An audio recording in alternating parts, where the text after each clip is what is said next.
he when you went out and visited him with maybe the zone? He was very frustrated, with it, but he did a great job of recovering.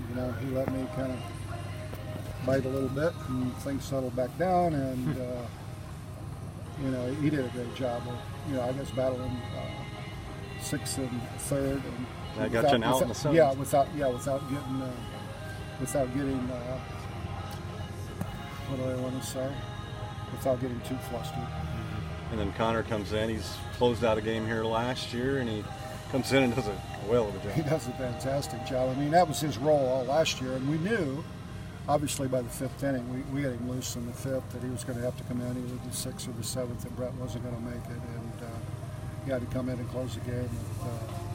And, I think Brett faced a 4-hole, so he got the 5 and 6-hole hitters out, and kept his composure, and was fortunate enough that last strike, it was a high fastball, but that kid had swung it one earlier in the at-bat. So, I just think we're very, very fortunate to get out here with the win. Something to be said, though, if you're not at your best and you find a way to win when things are going against you, it shows a little toughness, doesn't it? It does. Our kids never believe they're going to lose, and they know it's a 7-inning game. We've talked about that, many times, but you know what? We haven't been behind that many times this year. And so that was kind of a gut check there to see how we would respond, and we did a good job.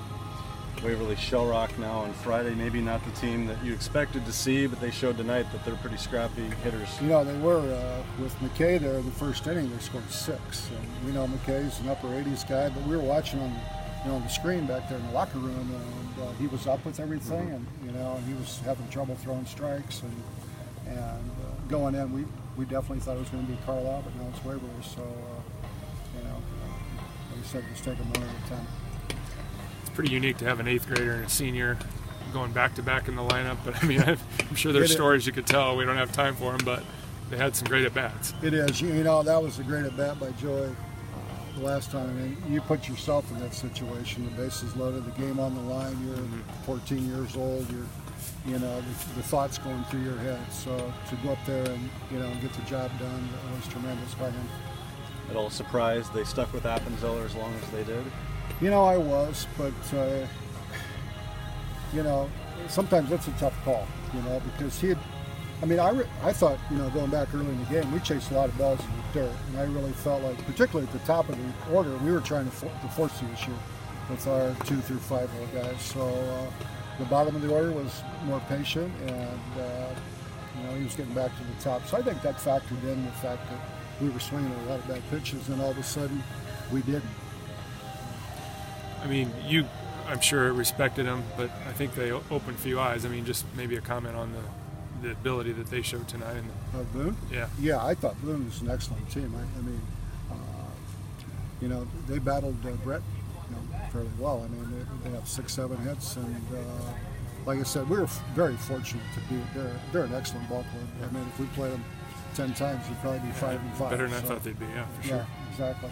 6-2 in first-round games the last 8 years now in this streak. Was this one the toughest?